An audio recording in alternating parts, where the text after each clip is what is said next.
Hello, moi c'est Flavie. Et moi c'est Camille et on est en atelier audiovisuel. On doit faire des interviews. On fait aussi des sorties de salle et après on monte toutes nos vidéos. Alors nous c'est Léa, Anne et Maya et on est dans l'atelier interface. Ça consiste à faire le lien entre les ateliers de l'IUT, donc audiovisuel, radio, photo et table des libraires, et le festival, les professionnels du festival en fait, les organisateurs. Notamment on est en lien avec Jeanne et Thomas qui sont à la com du festival. Moi c'est Jeanne. Moi c'est Alicia. Et on fait partie de l'atelier table des libraires. On s'apprête à interviewer un auteur. On a aussi toute une partie où il faut justement tenir la librairie, donc avec des livres qui ont été commandés soit par le festival directement, soit par la librairie Agora. Ces livres-là, donc on va les vendre au public des films. On va aussi donc tenir la caisse. Oui, on doit faire du facing aussi. On a toute une partie, oui, justement, qui va être sur la rédaction. On peut faire des critiques, des coups de cœur, des spoilers, des mots du jour et plein d'autres choses qui sont publiées sur #info. Je m'appelle Fanette et je suis en atelier photo. Et moi c'est Zoïa, je suis en atelier photo aussi. Du coup durant cette semaine, nous on est chargé de s'occuper de prendre des photos avec 2 thèmes, un reflet et un automne. Donc avec des affiches dans la rue, au bar ambiance. Reflet avec le bar ambiance. Voilà. Mais pour chacun, ils ont des endroits différents. Et sinon, on a des petits reportages à faire avec des photos dans des événements. Donc voilà. Je m'appelle Camille. Et moi je m'appelle Agathe et on est dans l'atelier radio. Et nous du coup on fait des interviews, des micro-trottoirs, l'agenda, donc le programme du festival et les focus. Cet après-midi on va avoir une interview toutes les deux avec Samuel Ribéron. On va lui poser des questions sur le film Le secret des mésanges et tout ce qui tourne autour des techniques. On a eu l'occasion du coup de les prendre en photo, des réalisateurs ou encore Muriel Robin, une actrice. Oui.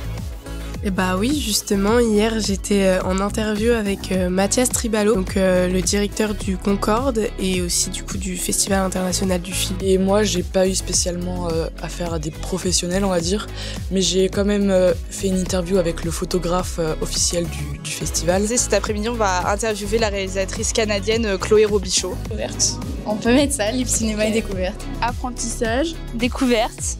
Plaisir, parce qu'on prend du plaisir en vrai à faire plein de trucs différents et à découvrir la radio. Non, enrichissant, on voit plein de personnes hyper intéressantes, on apprend beaucoup de choses, assez intense quand même parce qu'il faut un peu courir à droite à gauche entre les personnes qu'on doit interviewer, les films qu'on doit aller regarder. Je dirais intense, découverte et fun.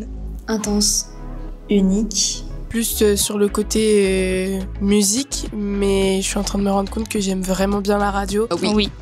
Alors moi j'ai déjà eu l'occasion de travailler dans un cinéma art et essai, donc travailler un peu dans la culture et la communication. Et en plus de cette expérience-là, ça me donne encore plus envie, et même dans l'audiovisuel. Moi c'est pareil, comme a dit Flavie, j'ai aussi déjà eu l'occasion de travailler en domaine culturel, en librairie dans mon stage l'année dernière. Et avec cette expérience en atelier audiovisuel, ça me donne encore plus vraiment envie de découvrir aussi l'événementiel. Moi j'adorerais travailler dans le milieu culturel, plus du spectacle, mais j'adore aussi vraiment le cinéma, donc en vrai ça confirme un peu mes envies, je dirais. Moi aussi, de plus en plus finalement. Moi aussi, mais du coup toujours événementiel sur les festivals du livre plutôt. Tout le milieu culturel m'intéresse énormément, faire la communication. Donc forcément, là, travailler en cinéma, c'est vraiment une expérience en soi. Alors effectivement, on a une certaine liberté et c'est ça qui est vraiment intéressant. Mais après, on doit quand même suivre, par exemple, la charte graphique d'Info.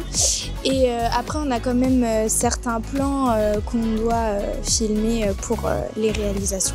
Est-ce que cette personne est disponible? Est-ce qu'elle l'est toujours? Alors la plupart, ils sont plutôt curieux. Ils viennent voir un petit peu ce qui se passe, ce qu'on peut vendre. Beaucoup viennent acheter. Nous c'est plus les coulisses. Je dirais que quand on tourne, on va dire, y a les seules contraintes, c'est les micros, on ne doit pas être saturé. On doit donc rédiger constamment ce qu'on dit.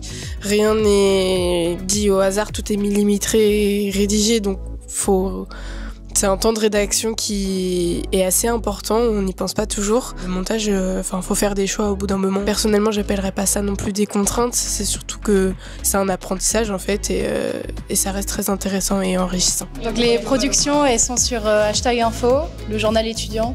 Au niveau du stand, du coup, on est situé au Concorde, tout près de l'entrée. toutes nos productions sont postées sous forme de podcast directement sur le site de Graffiti. Exactement. Et on passe aussi durant la semaine sur les ondes. Sur le YouTube et le site internet d'Hashtag Info.